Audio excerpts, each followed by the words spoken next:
بسم الله والحمد لله والصلاة والسلام على رسول الله وعلى آله وصحبه ومن والاه رب اشرح لي صدري ويسر لي أمري واحلل عقدة من لساني يفقهوا قولي. Mes chers frères et sœurs, assalamu alaikum wa rahmatullahi wa barakatuh. Tout d'abord, je remercie Allah subhanahu wa ta'ala de m'avoir facilité ce déplacement. Alhamdulillah, nous sommes réunis pour nous rappeler les choses essentielles de notre vie, nous rappeler qu'un jour on comparaîtra devant Allah tabarak wa ta'ala, que nous serons jugés, nous rappeler que cette vie est courte et éphémère, nous rappeler que nous sommes sur terre uniquement pour préparer l'autre vie. Alhamdulillah, Allah il nous a permis d'être réunis pour ce noble objectif. Nous remercions, nous louons notre Seigneur Jalla fi'ulah pour ce grand bienfait. Puis je remercie également les responsables de la mosquée pour cette invitation, ainsi que vous-même d'avoir fait le déplacement. Qu'Allah tabarak wa ta'ala vous récompense, qu'Allah subhanahu wa ta'ala nous guide tous, qu'Allah subhanahu wa ta'ala nous accorde une science utile. Mes chers frères et sœurs, aujourd'hui, bi'idhnillah tabarak wa ta'ala, on va parler du repentir. Allah tabarak wa ta'ala a dit wa tubu ila Allahi jami'an ayyuhal mu'minun la'allakum tuflihun. Et repentez-vous tous devant Allah aux croyants afin que vous récoltiez le succès. Et notre bien-aimé alayhi salatu wassalam a dit tous les fils d'Adam sont des pécheurs et les meilleurs parmi eux sont ceux qui se repentent le plus vite. Et le hadith il est rapporté par l'imam at-Tirmidhi. Nous repentir, c'est un besoin. Pourquoi? Parce que je le dis, je le répète, nous sommes sur terre uniquement pour œuvrer, préparer notre vie future. Et si on ne se repent pas de nos péchés, si on ne fait pas le bilan avec nous-mêmes, nous risquons de nous perdre yawm al-qiyamah. Mes chers frères et sœurs, Allah tabarak wa ta'ala a dit Ya ayyuhalladhina amanu, tubu ila Allahi tawbatan nasuha, asa rabbukum an yukaffira ankum sayyi'atikum wa yudkhilakum jannatin tajri min tahtiha al-anhar يوم لا يخزي الله النبي والذين آمنوا معه نورهم يسعى بين أيديهم وبأيمانهم يقولون ربنا أتمم لنا نورنا واغفر لنا إنك على كل شيء قدير. Allah subhanahu wa ta'ala il nous dit ô vous qui croyez, repentez-vous sincèrement devant Allah afin que votre Seigneur efface vos méfaits et vous introduise pour l'éternité où dans des jardins sous lesquels coulent des rivières. Allahu Akbar, Al-Jannah. Tu te repens, tu fais des efforts, tu laves tes péchés en demandant pardon à Allah, par un repentir sincère, en faisant des bonnes actions, tu auras bi'idhnillah Al-Jannah, le paradis. La demeure des délices éternelles. Il y a au paradis ce que ton cerveau ne peut pas imaginer. Et subhanallah, je trouve très désolant aujourd'hui de voir beaucoup de gens de notre Ummah mettre de côté cet objectif qui est quoi? D'entrer au paradis. De ne pas se donner les moyens d'avoir le paradis. Il va se donner les moyens pourquoi? Pour monter un business. Il va copier des sociétés ou des amis à lui qui ont percé dans le business et il va dire voilà, ce modèle-là a marché, copier-coller. Aux États-Unis ça a marché, pourquoi ne pas le faire en France? Vendre les mêmes produits et puis gagner. Et la religion ne t'interdit pas de faire du business à partir du moment où tout est cadré, tout est halal. Mais quand quelqu'un va, écoutez bien s'il vous plaît, va lancer un business, il va faire quoi? Un business plan. C'est vrai ou c'est pas vrai?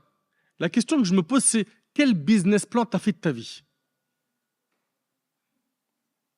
Ta vie qui est ton capital, la chose que tu as de plus cher, qu'aujourd'hui malheureusement tu détruis à travers ton smartphone. Il n'y a qu'à regarder le report du nombre d'heures chaque jour. 4-5 heures de téléphone par jour. Tu étais en train de faire quoi? Lire les applications où il y a des hadiths du Coran, etc. Apprendre la religion, faire des rappels ou scroller bêtement pendant des heures. Tu es devenu un drogué, addict. Tu perds du temps. Tu bousilles ce que tu as de plus cher, ta vie. Mais jusqu'à quand? Regarde, tu es déjà parti dans un cimetière. Oui ou non? On est déjà parti dans un cimetière. Il n'y a pas des jeunes qui sont enterrés dans les cimetières? Est-ce qu'eux, ils pensaient qu'ils allaient mourir comme ça, du jour au lendemain? Nombreux sont les jeunes qui sont morts pendant leur sommeil. Pendant leur sommeil. D'autres, crise cardiaque, un malaise du jour au lendemain, une maladie qui a apparu du jour au lendemain. Et il en est mort rapidement. Tout ça ne te fait pas réfléchir. Il y a une question qu'on doit tous se poser, c'est si l'ange de la mort vient prendre ton âme tout de suite, pendant que je suis en train de parler là, maintenant, est-ce que tu as un capital de bonne action suffisant pour sauver ta peau le jour du jugement? Réponds à cette question et sois concret avec toi-même. Sois sincère. Est-ce que là, si tu meurs, est-ce que si je meurs, ce qu'on a comme bagage suffit? Est-ce que tu t'es repenti des catastrophes, des péchés que tu fais, et donc tu es prêt à accueillir l'ange de la mort à n'importe quel moment? On est bien d'accord que personne d'entre nous n'est ce type de personne. Oui ou non? Tous, on a peur de rencontrer l'ange de la mort. On a peur de la mort. On fuit la mort. Mais la mort ne prévient pas. Et la mort ne fait pas de différence entre un riche, un pauvre, un grand, un petit.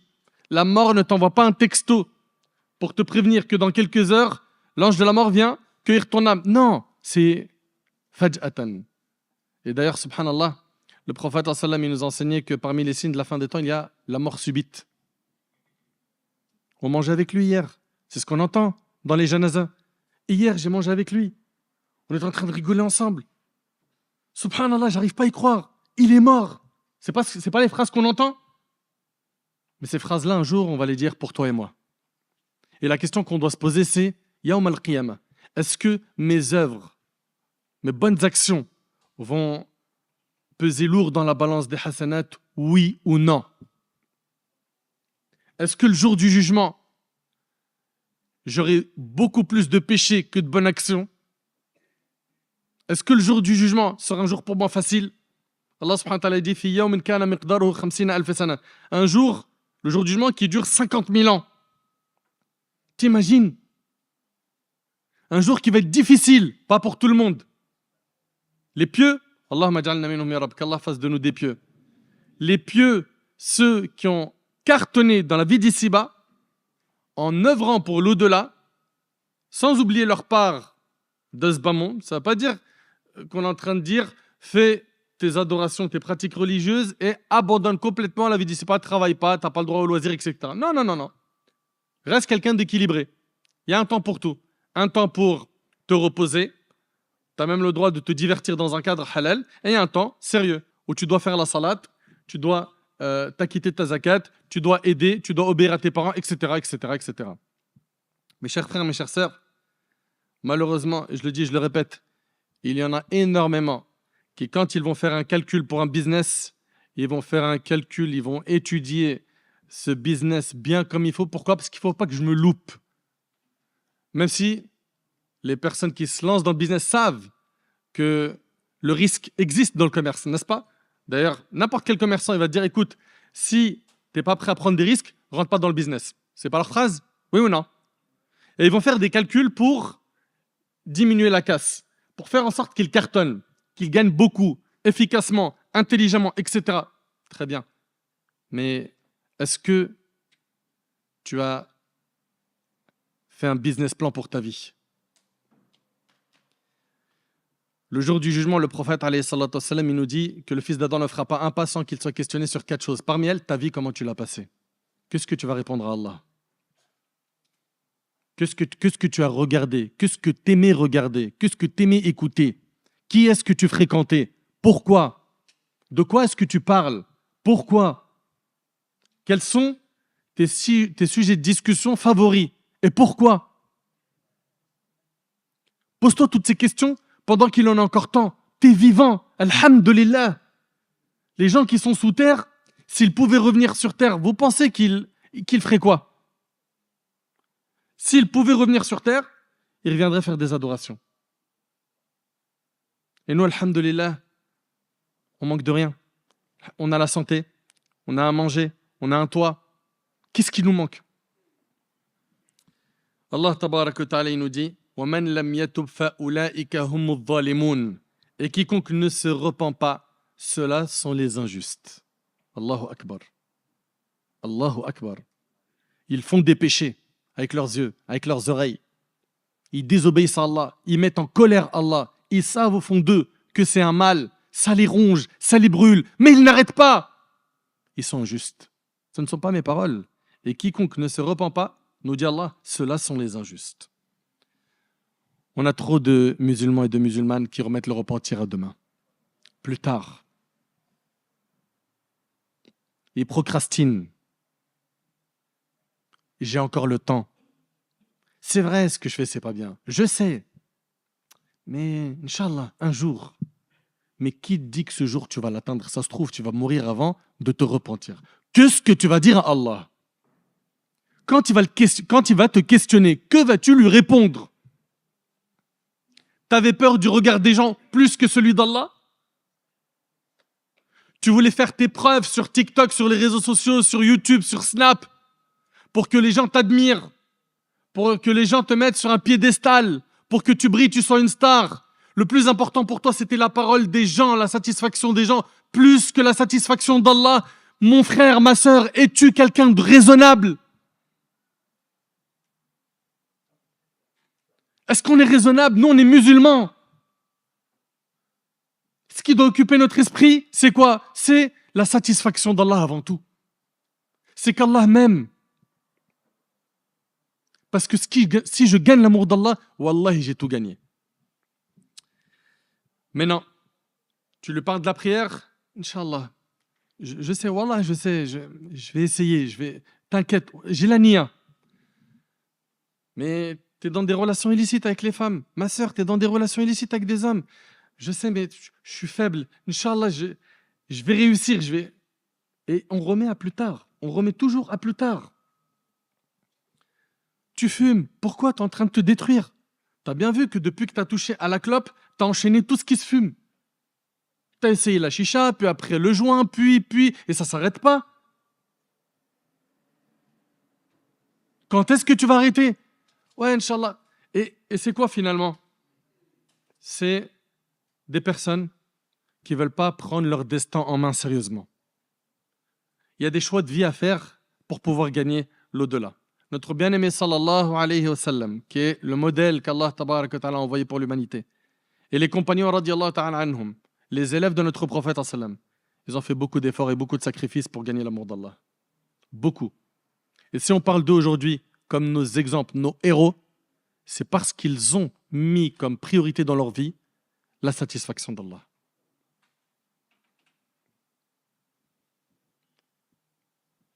Et l'autre qui dit, t'inquiète, je vais commencer à sortir ma zakat, Inch'Allah, bientôt. Mais ça fait des années que tu gagnes beaucoup d'argent. Tu n'as jamais sorti la zakat, tu ne sais même pas comment la calculer. N'est-ce pas une honte? Le hajj, pour plus tard, t'inquiète, Inch'Allah. Mais tu as les moyens. Tu es parti partout dans le globe. Tu es parti en Thaïlande, Bali, aux États-Unis, tu es parti à Dubaï, tu es parti là, tu as investi, tu as des murs partout, des terrains, et tu veux toujours pas faire le hajj. Pourquoi? Non, parce qu'en fait, si je le fais et que je reviens, ça se trouve, je vais faire des péchés. Vous savez comment le diable il piège les gens? Qui a dit que lorsqu'on va au hajj, on est obligé de revenir comme un ange? Bien évidemment, il faut qu'il y ait un avant et après hajj, mais tu resteras un être humain qui fera des péchés. Et qui va demander pardon à Allah, sincèrement, et Allah il te pardonnera.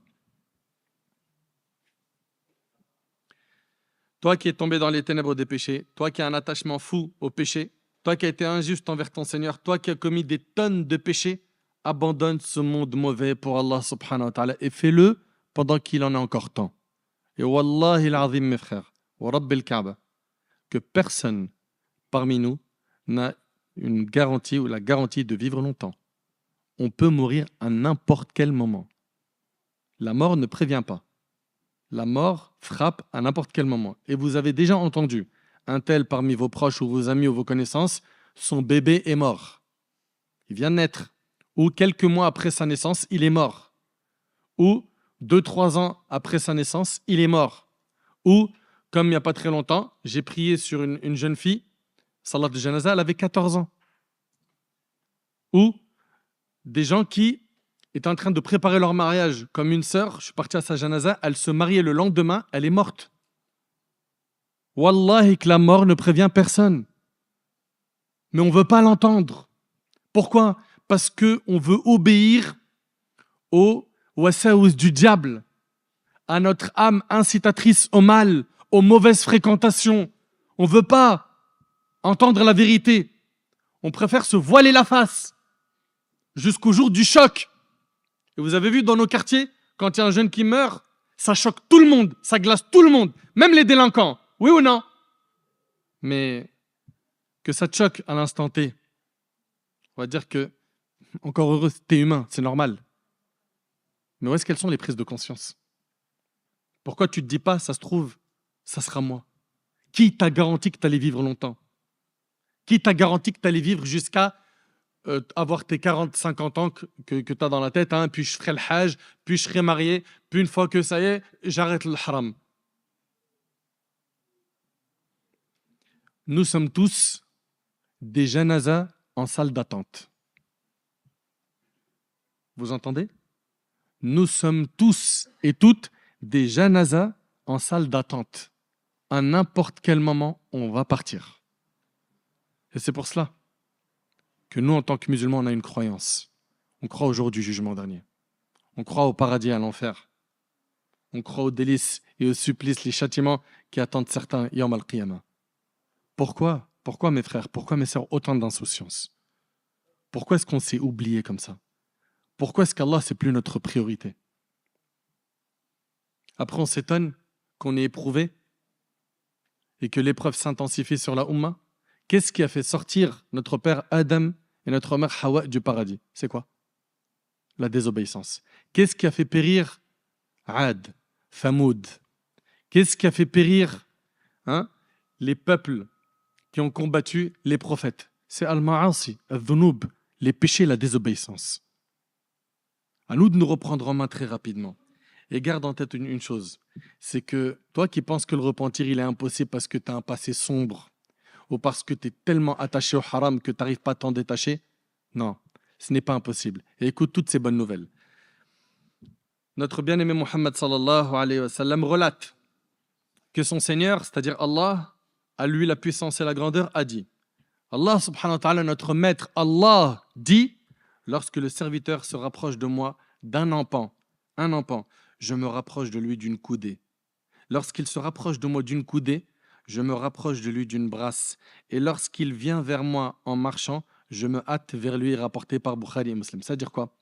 Fais des efforts, chemine. Ça va être difficile au début de commencer la prière, de te lever pour subh, de baisser le regard face au haram, de ne pas écouter le haram, de ne pas fréquenter le haram. Ça va être difficile au début. Mais en faisant des pas vers Allah, Allah subhanahu wa ta'ala va t'ouvrir les portes qui mènent à lui. En faisant des efforts, tu verras que il va t'assister par une bonne fréquentation. Il va te guider vers le droit chemin. Il va t'assister. Il va te donner la force nécessaire pour pouvoir tenir, même si autour de toi, les gens désobéissent à Allah et font n'importe quoi. Allah tabaraka wa ta'ala nous a créés pour qu'on l'adore, il ne faut pas qu'on l'oublie. Adorons-le jusqu'à notre mort et délaissons le chemin des péchés qui est un chemin miné. Pourquoi est-ce qu'aujourd'hui on retarde le repentir? Pourquoi? Pourquoi est-ce que tu retardes le fait de regretter tes manquements et tes péchés? Pour quelle raison? Penses-tu que cette vie elle est éternelle? Kullu man alayha fan. Allah tabaraka wa ta'ala dit tout ce qui existe sur la surface de la terre disparaîtra. Allah ta'ala a dit au prophète sallam afa in mitta fahumul khalidun, est-ce que si tu meurs eux vont vivre éternellement? Tout le monde va mourir. Qul innal mawta alladhi tafirruna minhu fa innahu mulaqikum. Allah ta'ala dit la mort que vous fuyez va très certainement vous rattraper. Aynama takunu yudrikkumul maut. Allah subhanahu wa ta'ala dit où que vous soyez, la mort vous atteindra.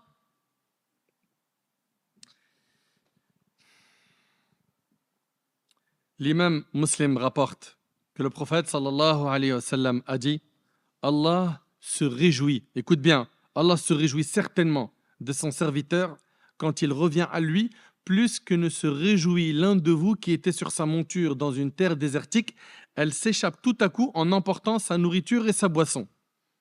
Il désespère de la revoir et s'allonge à l'ombre d'un arbre. Dans ce hadith, on a quoi?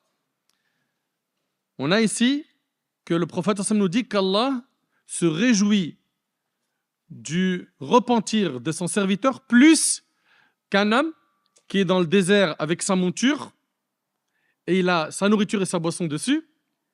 Et d'un seul coup, cet homme-là voit que sa monture disparaît en emportant sa nourriture et sa boisson. Donc, les causes de survie, il ne les a plus. Il est dans le désert, il n'a plus à boire, il n'a plus à manger. Il désespère de revoir sa monture, il s'allonge à l'ombre d'un arbre, n'ayant plus aucun espoir de retrouver sa monture. Ça y est, j'ai plus ma monture pour traverser le désert, j'ai plus à manger, j'ai plus à boire.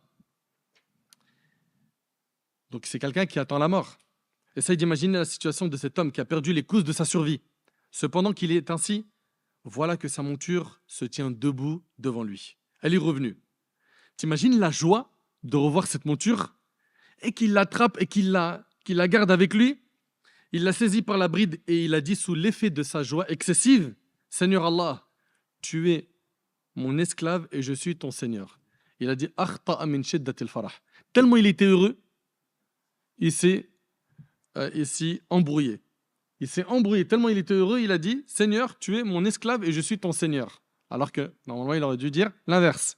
Ok? Et ben comprends qu'Allah subhanahu wa ta'ala se réjouit de ton repentir plus que cet homme qui avait toutes les causes de la survie dans le désert sur sa monture, qu'il a perdu et qu'il a retrouvé. Qu'est-ce que tu attends pour revenir vers Allah subhanahu wa ta'ala? Pourquoi est-ce que tu retardes le repentir? On oublie en fait que dans le hadith rapporté par Bukhari Muslim selon Abdullah ibn Omar, le prophète sallam il nous dit que le jour du jugement, Allah subhanahu wa ta'ala fera reconnaître les péchés de son serviteur en lui disant « Reconnais-tu tel péché? Reconnais-tu tel autre ?» Essaye d'imaginer s'il te plaît. Essaye d'imaginer toi qui t'as donné à la fornication, à la pornographie, à tout ce qui est haram, consommation d'illicite, vol, etc. Essaye d'imaginer qu'Allah, notre maître, Jalla fi'ula, le jour du jugement, il te pose la question. Reconnais-tu d'avoir fait tel péché? Penses-tu qu'il y a un échappatoire ce jour-là? Comment tu vas faire? Est-ce que tu as pensé à ce jour? Qu'est-ce que tu vas dire à Allah? Qu'est-ce que tu vas lui dire? Et comme vous le savez, celui qui prendra son livre de la main droite, il sera sauvé, il ira au paradis. Quel livre? On parle de quel livre? Ouais, à toi. Ouais. Voilà. En fait, on a des anges qui nous accompagnent dans notre vie. Nous sommes dans une vie de test, d'examen. C'est un examen en continu. Et on a deux anges qui écrivent tout, les bonnes et les mauvaises actions. C'est vrai ou c'est pas vrai? Puis le jour du jugement, on te remet un livre. Dedans, il y a quoi? Tout ce que tu as fait. Tout. Tout ce que tu as fait écrit. T'imagines, tu tournes la première page, lecture de Coran, jeûne surrogatoire, obéissance aux parents, dhikr, tu as aidé tes voisins, tu as été souriant, tu as aidé les gens qui t'entourent, tu t'occupais des personnes faibles, pauvres, veuves. Imagine, tu es en train de feuilleter et tu vois, Allahumma barik, énormément de bonnes actions. Celui-là, il a cartonné. Il a eu son livre de la main droite, ça y est, c'est le paradis. De l'autre côté, il y a des gens, wal'iyadhu billah, qu'Allah nous en préserve, qui auront leur livre de la main gauche. Essaye d'imaginer. Il est en train d'ouvrir son livre et il voit quoi? Insulte, médisance, calomnie. Il a été la cause d'un trouble sur les réseaux sociaux. Il a levé des armées de rumeurs contre des personnes pour les nuire. Il regardait le haram, il écoutait le haram, il mangeait le haram, il faisait pleurer ses parents. Il les a fait souffrir. Jusqu'à certains se sont mis à faire dua contre leurs enfants. T'arrives à imaginer, subhanallah, pousser une maman ou un papa à ce point à craquer, ou bien des mamans qui pleurent au parloir. Pourquoi? Parce que son fils il est au habs. Pour quelle raison? Parce qu'il a suivi des mauvaises fréquentations. Et lui, il est en train de tourner ses pages et il voit que c'est sombre, sombre, sombre, sombre, sombre, sombre. Il a eu son livre de la main gauche. Il a loupé cet examen, l'examen de la vie d'ici-bas. Allah tabarak wa ta'ala il dit فَأَمَّا مَنْ أُوتِيَ كِتَابَهُ بِيَمِينِهِ فَيَقُولُ هَاؤُمُ اقْرَءُوا كِتَابِيَهْ اللهم اجعلنا منهم يا رب إني ظننت أني ملاق حسابي فهو في عيشة راضية في جنة عالية قطوفها دانية كلوا واشربوا هنيئا بما أسلفتم في الأيام الخالية. Allah subhanahu wa ta'ala il nous dit dans Sourate Al-Haqqa, quant à celui à qui on aura remis le livre en sa main droite, il dira, qu'est-ce qu'il va dire? Tenez, lisez mon livre. Il a eu son livre de la main droite, ça y est, c'est le diplôme. Il rentre au paradis, il est heureux. Tenez, lisez mon livre. J'étais sûr d'y trouver mon compte. Peut-être que certains se sont moqués de lui sur terre parce qu'il voulait faire les choses dans les règles du din. Mais lui, il n'a pas prêté attention à cela. Et là, alhamdulillah, il obtient enfin son diplôme. J'étais sûr d'y trouver mon compte. Il jouira, dit Allah, d'une vie agréable, dans un jardin haut placé, dont les fruits sont à portée de la main. Regardez, Allah, il dit quoi? Mangez et buvez agréablement pour ce que vous avez avancé dans les jours passés. Vous avez œuvré, vous avez fait des efforts, et bien ça paye. Aujourd'hui, c'est la récompense. Et toi qui te dis que c'est trop compliqué de se repentir, je te l'ai dit, tu fais un pas vers Allah, Allah subhanahu wa ta'ala, il t'ouvre les portes. Rappelle-toi aussi que le prophète sallallahu alayhi wa sallam a dit, Allah divisa la miséricorde en 100 parties. Il en retint auprès de lui 99. Et il en a fait descendre une seule sur terre. Écoutez bien, Allah il a divisé la miséricorde en 100 parties. Il a gardé 99 miséricordes pour le jour du jugement, pour faire miséricorde à ses serviteurs, et il a descendu une seule miséricorde sur terre. C'est avec celle-là que les humains et les animaux se font miséricorde. Allahu Akbar. Ce n'est pas perdu. Juste rapproche-toi d'Allah. Change ta fréquentation. Tire le frein à main des péchés. Ça suffit. Ça suffit. Subhanallah. Une personne pourrait se dire, ouais, mais mon frère regarde. Et d'ailleurs, c'est une question que je vais vous poser. Ça sera plus simple. Comment tu t'appelles, mon frère? Abdullah. Abdullah, si quelqu'un, écoute bien, il se repent sincèrement de la drogue. Il consommait de la drogue. Ou il en vendait. Ou les deux. On va dire les deux. Il s'est repenti sincèrement. D'accord? Puis après, il est retombé dans la drogue. Il s'est repenti sincèrement, une deuxième fois. Puis après, il est retombé dans la drogue. Il s'est repenti sincèrement. Est-ce que ce repentir-là est accepté auprès d'Allah? Pourquoi? Tant qu'il est sincère, Allah subhanahu wa ta'ala lui pardonne. Mais attention, maintenant il y a une question qu'il faut qu'on pose. C'est, quelles sont les conditions du repentir? Levez la main. Vas-y.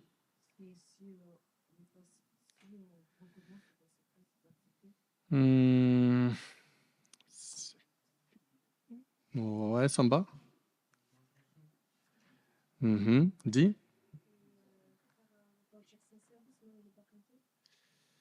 Mais c'est quoi un repentir sincère? Oui, premièrement, c'est le regret sincère du cœur.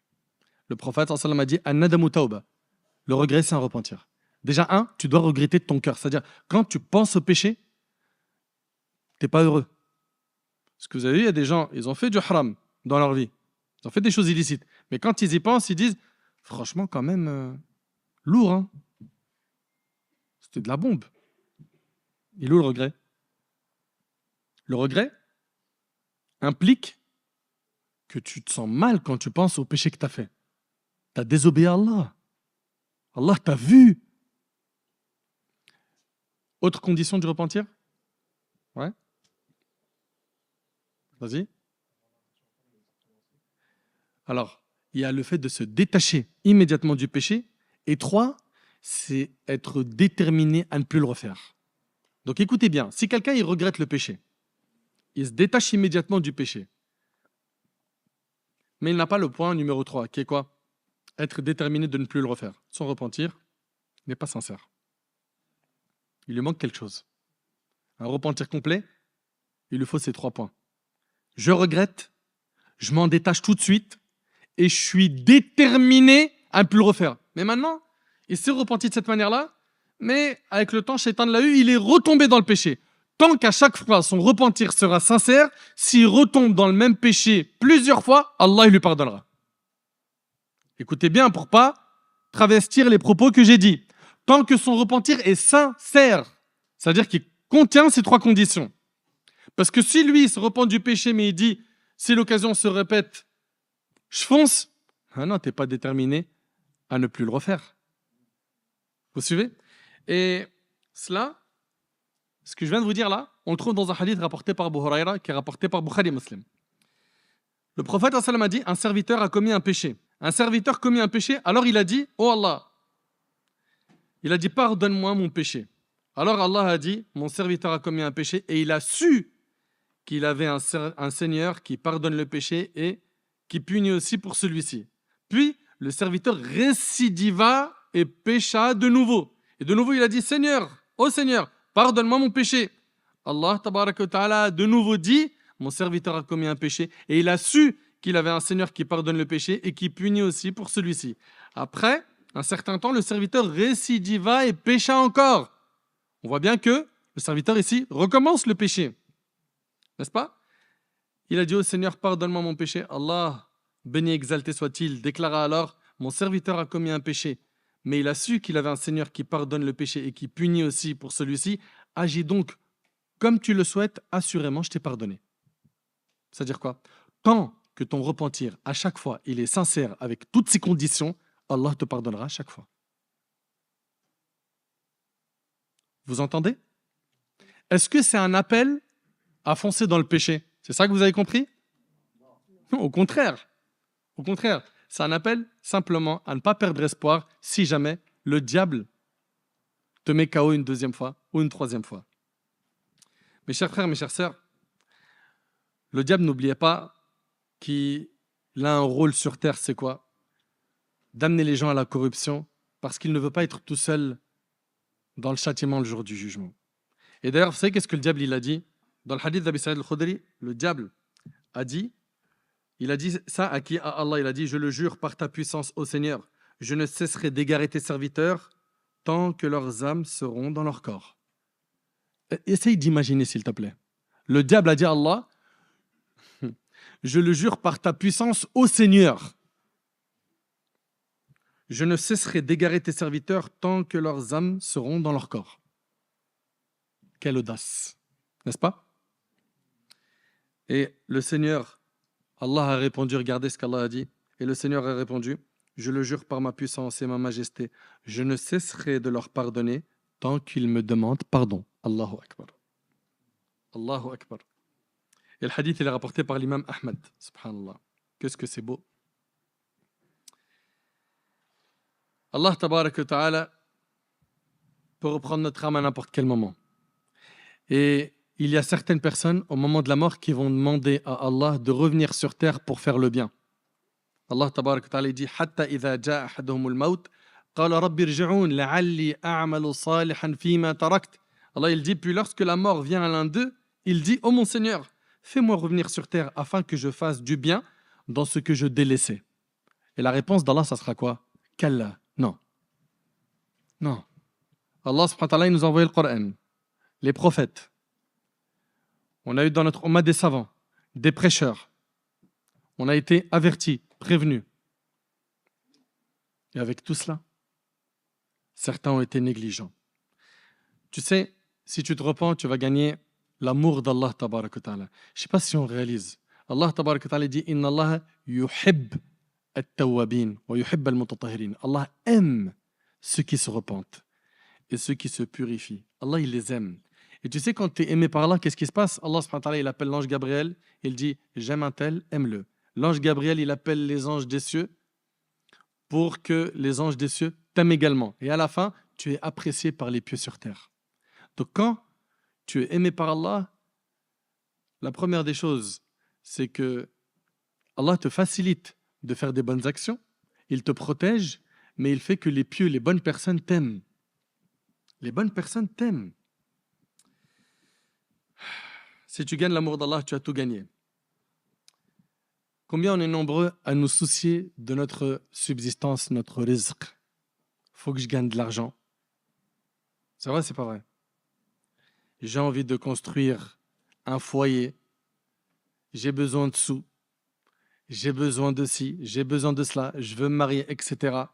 Le fait de demander pardon à Allah facilite l'obtention du risque de la subsistance. Allah tabaraka wa ta'ala dit فَقُلْتُ اسْتَغْفِرُوا رَبَّكُمْ إِنَّهُ كَانَ غَفَّارًا يُرْسِلِ السَّمَاءَ عَلَيْكُمْ مِدْرَارًا وَيُمْدِدْكُمْ بِأَمْوَالٍ وَبَنِينَ.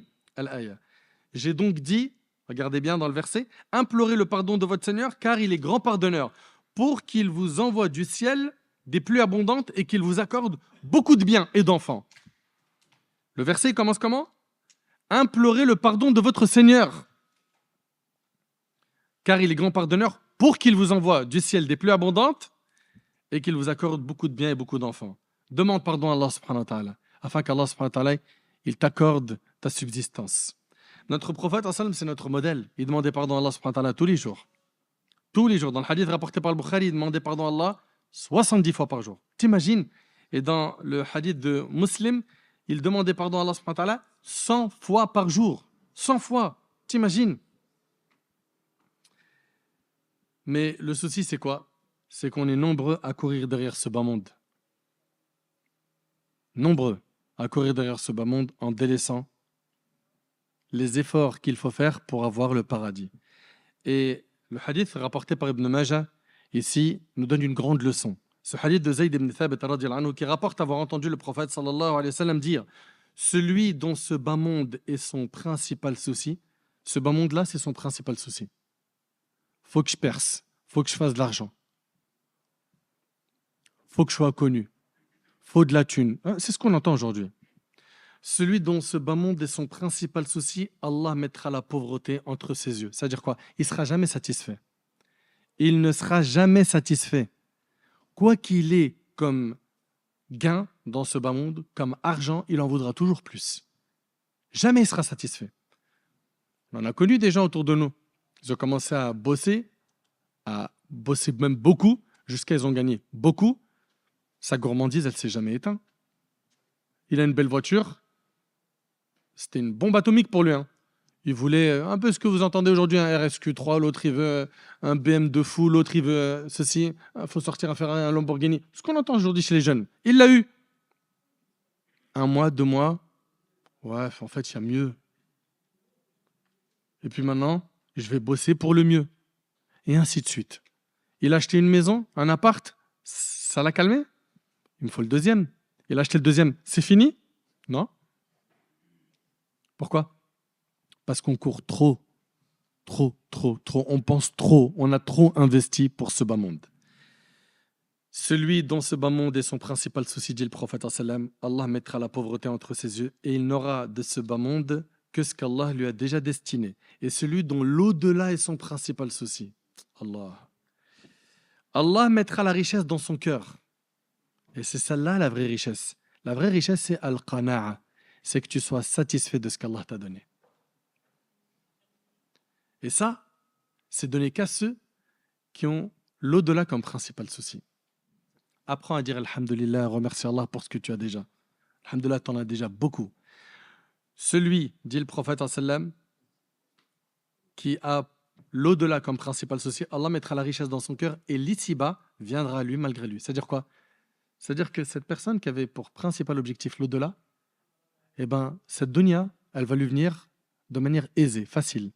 Il voulait un travail, il l'a eu rapidement. Il voulait un appart, il l'a eu. Il voulait un mariage, c'est ce bas monde qui va te courir après. Donc sois intelligent. Cours-toi derrière l'au-delà. Allah subhanahu wa ta'ala fera que ce bas monde te courra après. Et ne sois pas de ceux qui vont courir derrière ce bas monde, car au final, tu ne seras jamais satisfait, tu vas t'épuiser. Et le grand risque, c'est que finalement, tu sois triste parce que tu n'as pas eu ce que tu voulais, tu en veux toujours plus, et que tu perds l'au-delà. Également, sache que le repentir illumine le cœur et efface les péchés.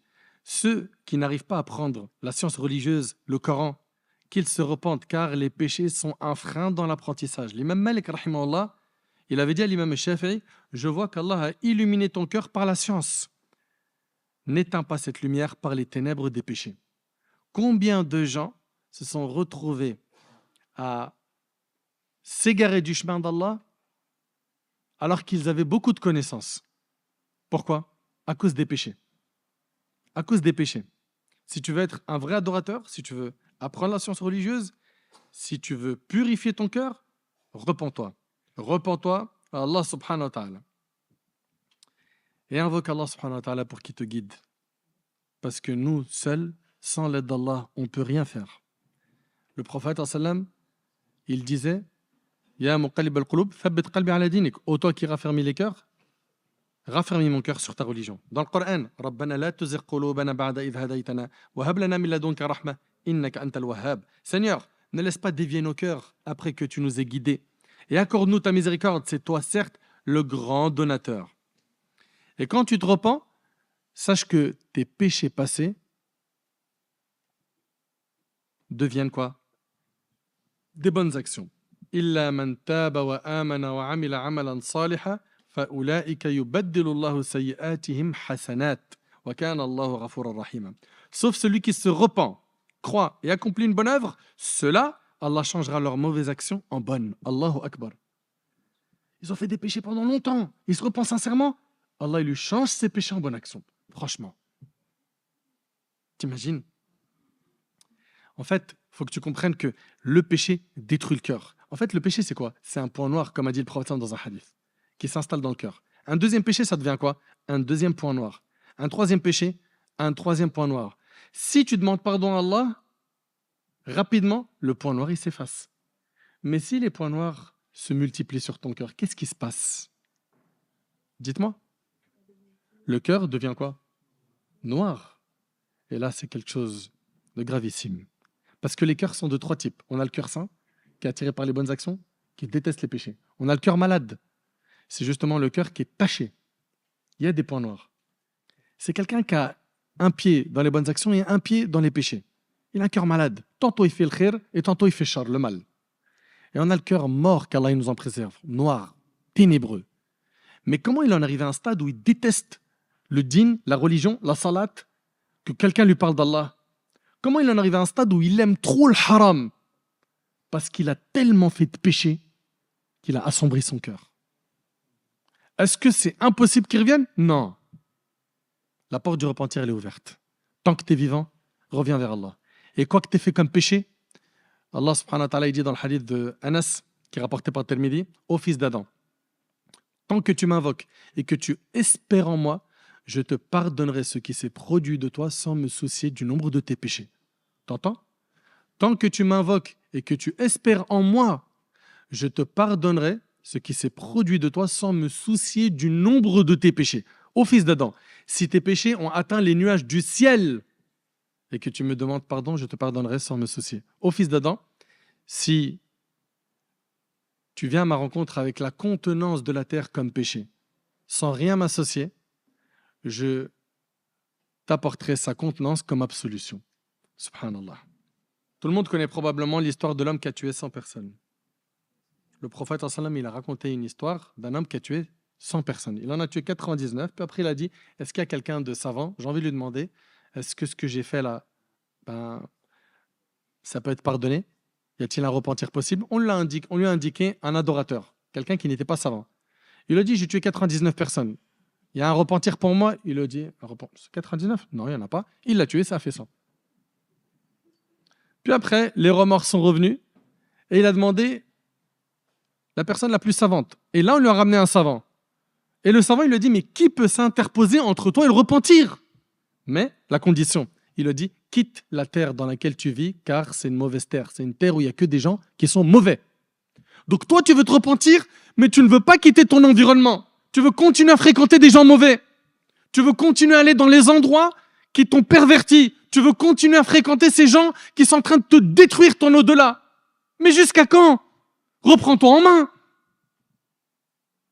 Cet homme, ce qui lui a été demandé, quitte la terre des gens du mal et va dans telle terre. Là-bas, tu pourras adorer Allah.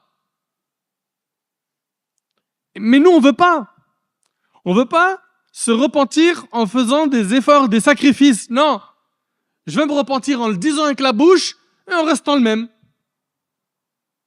Avec la même fréquentation. Avec les mêmes péchés que je fais tout le temps. Le problème, c'est quoi? C'est que, à force de rester dans les péchés, non seulement tu vas assombrir ton cœur, mais tu vas vivre une vie, elle va être difficile loin d'Allah. Allah tabarak wa ta'ala dit فَمَنِ اتَّبَعَ هُدَايَ فَلَا يَضِلُّ وَلَا يَشْقَى وَمَنْ أَعْرَضَ عَنْ ذِكْرِي فَإِنَّ لَهُ مَعِيشَةً ضَنْكًا. Quiconque suit mon guide ne s'égarera ni sera malheureux. Et quiconque se détourne de mon rappel, tu t'es détourné du Coran, tu t'es détourné de la religion, t'en veux plus, t'en as rien à faire de tout ce que tu as entendu comme rappel. Écoute, Allah il dit quoi? Et quiconque se détourne de mon rappel mènera certes une vie pleine de gêne. Subhanallah. Une vie où ta poitrine va se sentir serrée. Wallahi, il se peut que tu aies beaucoup d'argent. Au niveau matériel, il ne te manque rien. Mais tu te sens trop mal. Ton cœur, il est lourd. T'en peux plus. Tu n'as aucun goût à la vie. Tu as même des idées sombres. Comme on entend certains, j'ai des idées sombres, je veux mettre fin à ma vie. Tu sais pourquoi? Tu as étouffé ton âme. Tu ne l'as pas nourri. Ton corps est composé de deux choses, un corps humain et une âme. Le corps humain, pour le nourrir, tout le monde ici en mode ceinture noire. Ça va tous nourrir le corps. L'âme, elle se nourrit avec quoi? L'âme, elle se nourrit avec ce que vous êtes en train d'entendre depuis tout à l'heure. Là, tu es en train de nourrir ton âme. Mais si toi, tu ne la nourris pas, Allah Ta'ala dit وَمَنْ يَعْشُ عَنْ ذِكْرِ الرَّحْمَنِ نُقَيِّدْ لَهُ شَيْطَانٌ فَهُوَ لَهُ قَرِينٌ. Allah Subhanahu wa Ta'ala dit quiconque s'écarte du rappel du tout miséricordieux, tu t'en es écarté, tu veux pas le rappel, tu veux pas le Coran, tu veux pas la religion. Écoute, Allah il dit nous lui désignons un diable qui devient son compagnon inséparable. C'est dans le Coran. Tu t'es écarté du Coran, tu t'es écarté du dîn, tu veux pas de l'islam, toi qui es musulman, Allah il te dit nous lui désignons un diable qui devient son compagnon inséparable. C'est dans le Coran.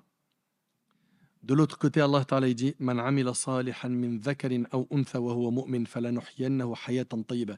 Quiconque mâle ou femelle fait une bonne œuvre tout en étant croyant, nous lui ferons vivre une bonne vie. Comment faire pour avoir une bonne vie? Crois en Allah, fais des bonnes actions. C'est simple, c'est écrit dans le Coran. Crois en Allah et fais des bonnes actions. Allah il dit nous lui ferons vivre une bonne vie.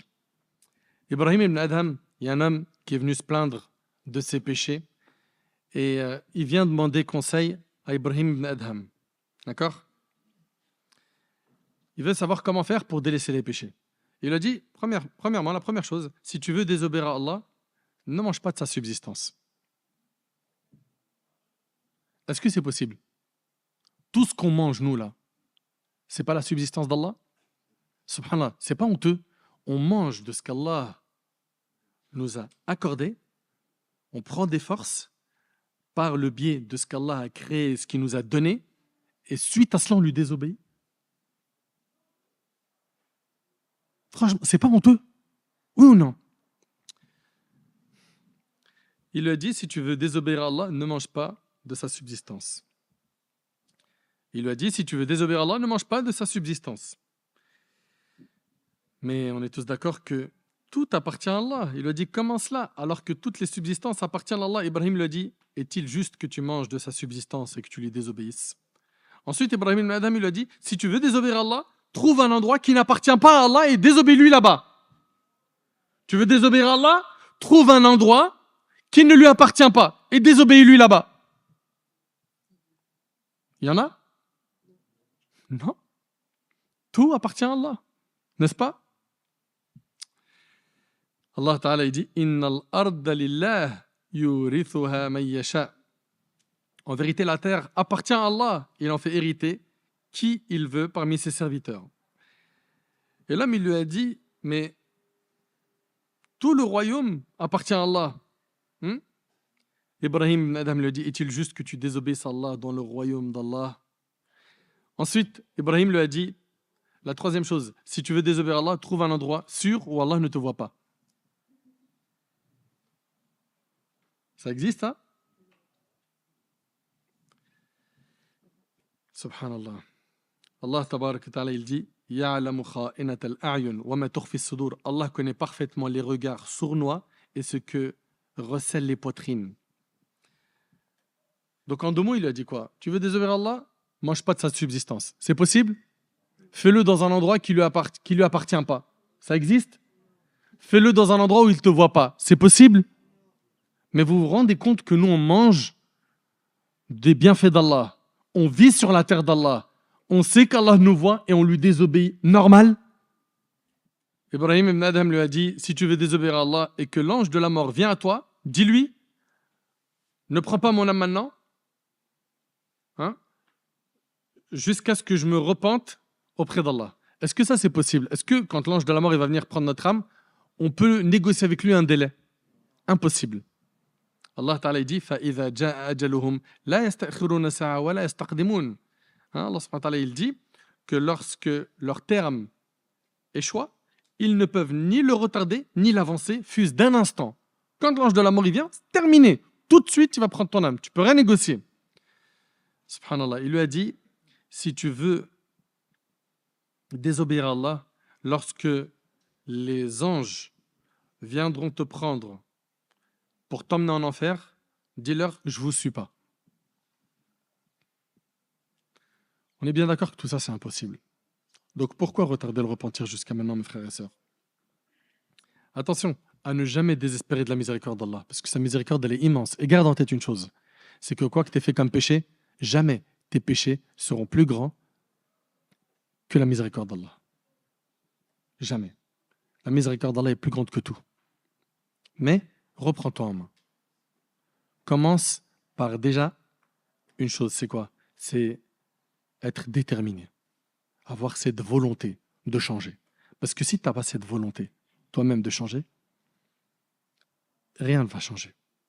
Il faut que tu aies cette volonté, cette détermination et que tu te donnes les moyens, que tu te battes contre le diable, contre les mauvaises fréquentations, contre ton âme qui incite au mal. Il faut que tu te battes, pourquoi? Pour t'en sortir de cette mauvaise fréquentation, de ces mauvaises personnes qui t'induisent en erreur, de toutes ces personnes qui t'enseignent le mal ou qui t'ont plongé dans le mal. Il faut que tu te battes. Et rien n'est impossible parce que le maître, Azza wa Jal, c'est lui qui guide. Demande-lui sincèrement, Ya Allah, guide-moi. Ya Allah, je suis faible. Ya Allah, donne-moi la force de tenir face au péché, face aux tentations qui sont trop nombreuses. Ya Allah, j'arrive pas. Ya Allah, aide-moi. Et sois sûr que si tu fais les causes, rappelle-toi du hadith, s'il vient vers moi en marchant, je viendrai vers lui en me hâtant. C'est-à-dire quoi? C'est-à-dire qu'il va te faciliter les choses. Wallahi, mes frères, mes sœurs, qu'il n'y a pas plus beau que d'être sur la voie de l'obéissance à Allah subhanahu wa ta'ala. Aujourd'hui, je vous parle du haut de mes 42 ans. J'ai connu votre âge. Vous avez quel âge, les jeunes? 14, 17, 11. Quand j'étais jeune, malheureusement, je n'étais pas bien entouré. Je n'étais pas bien entouré, puis j'étais perdu. Perdu. Bien que mes parents, ils ont fait ce qu'ils ont pu, qu'Allah les récompense. Qu'Allah les bénisse et qu'Allah protège et récompense tous nos parents. Subhanallah, c'était un combat que je menais avec moi-même. J'arrivais pas à m'en sortir au niveau de la fréquentation. Parce que je les aimais. J'ai grandi avec eux. Mais ils m'amenaient au haram. Et un beau jour, il a fallu faire des choix de vie qui ont été durs. Mais subhanallah, Allah subhanahu wa ta'ala, il m'a facilité. Il a facilité à énormément de gens de revenir vers lui. Et tous les jours, on voit un tel, il a repris la prière, un tel, il s'est repenti, un tel, alhamdoulilah, il a délaissé telle substance illicite ou tel argent sale, etc. Tous les jours, on entend des gens qui se réforment. Pourquoi ne pas être de cela et tirer les gens vers le haut en étant des bons modèles, des bons exemples, au lieu malheureusement d'être quoi? D'être de ceux qui sont tirés par la locomotive du mal. Hein? On est là, les gens ont fait. Non. Il faut que tu sois quelqu'un qui sache dire non au haram. Même si en face de toi, on va se moquer de toi, hein, parce que tu ne veux pas consommer de l'illicite, c'est pas grave. Le prophète, on s'est moqué de lui. Les compagnons également. Tu n'es pas meilleur qu'eux. Ok? Si, en pratiquant ton dîn, tu entends des mauvaises paroles, eh ben ça, c'est la voie des prophètes. C'est la voie des prophètes. Tiens bon. Tiens bon. Et sois heureux de pouvoir ressembler à notre bien-aimé Mohammed alayhi salatu wassalam. Mes frères, mes sœurs, la vie, elle est très courte. Et on ne sait pas à quel moment l'ange de la mort va venir prendre notre âme. À nous de nous reprendre en main tant qu'il en est encore temps et de faire le nécessaire pour que le jour du jugement soit un jour pour nous agréable et que la suite soit le paradis éternel. J'implore Allah subhanahu wa ta'ala de me pardonner mes manquements. J'implore Allah subhanahu wa ta'ala de nous guider. J'implore Allah subhanahu wa ta'ala de faire de nous des pieux.